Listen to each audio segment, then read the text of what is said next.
This was an act of war, and it was illegal what the president did. Congresswoman Barbara Lee, thank you very much for your time. We really appreciate it. Thank you. Thank you. And joining me now, Malcolm Nance, terrorism expert and author of The Plot to Hack America, Naveed Jamali, former FBI double agent and author of How to Catch a Russian Spy, and former State Department spokesperson Nayyera Haq. Thank you all for being here. Nayyera, I'm actually going to come to you first on the last point that was made a couple of times by Congresswoman Lee. She said that what we did, this strike, was an act of war, and she said it was illegal. From having worked in the State Department, what is your assessment of that? Well, that's the argument about 2013. President Obama had essentially the same plan ready and several plans ready from the military, because that's what the military does. It has options available for a commander-in-chief to use.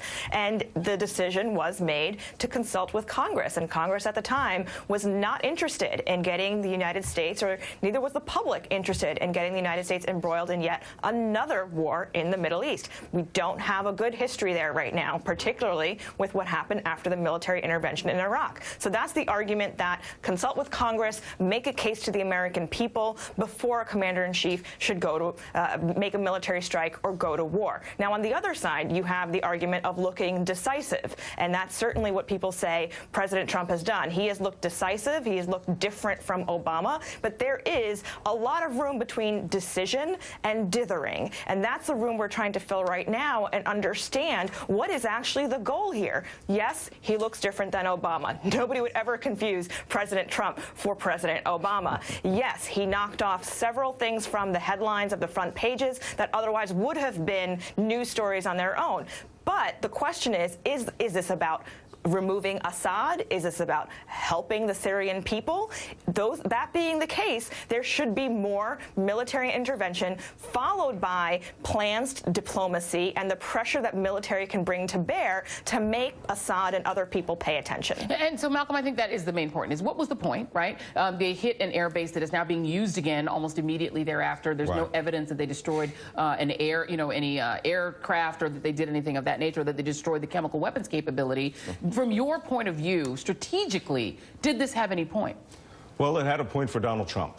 And right off the bat, the Defense Department responded to his request. The question is, what precipitated his feeling that the United States had to act, in his view, decisively? Because it was a decisive decision, right off the bat. The question is, was it a shoot from the hip type of decisive action that he wanted to project?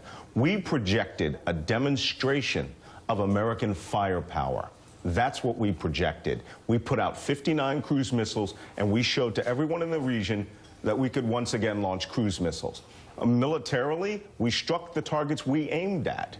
However, we put in several factors which didn't allow at all for any real, on-the-ground, tangible change to the situation.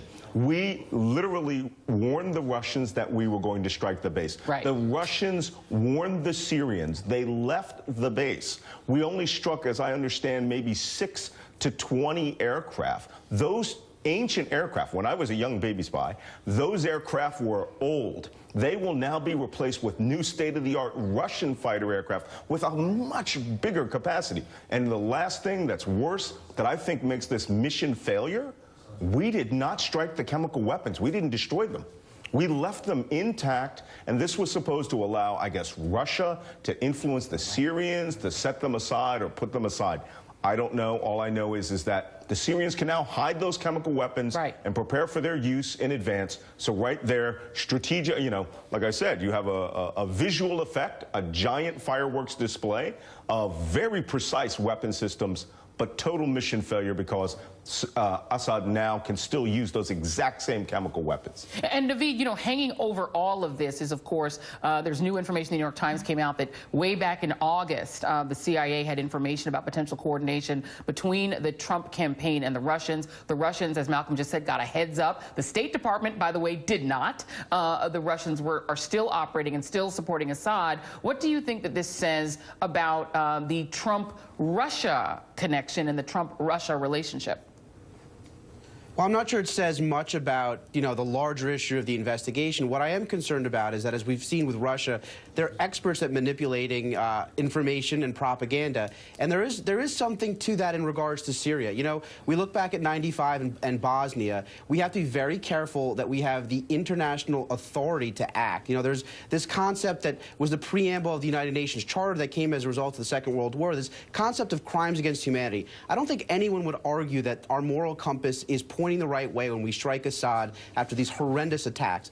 That being said, there needs to be some international authority that gives the United States the right to actually strike. This is a sovereign state. It wasn't directly impacting our national security. Russia will take that and will use it in the international court. So it's very important that we do that. And also, to Malcolm's point, the idea that we started to maybe do a slight dent in Assad's capabilities. There's no doubt that the Syrians will now turn to the Russians. The Russians have said they're going to strengthen the air defense systems. That international, consortium, that international, something potentially at the UN would also block Syria from, building up its arms again. And that is a huge part. So Trump's strategy must include some part of actually using the international system to go after Assad. And to not do so would actually leave the Russians a huge opportunity here to use this in a propaganda fashion against us. And here's the random part. Considering that I'm coming from the diplomatic space, the challenge that we have with the international order right now is that it hasn't worked to prevent atrocities. Kosovo, Bosnia, Rwanda, and now we're looking at Syria. The United Nations is not the forum for strong moral leadership. Yeah, and the State Department's budget is being cut and undermined by this administration. Very interesting. I guess we'll all be back. And for more on this story,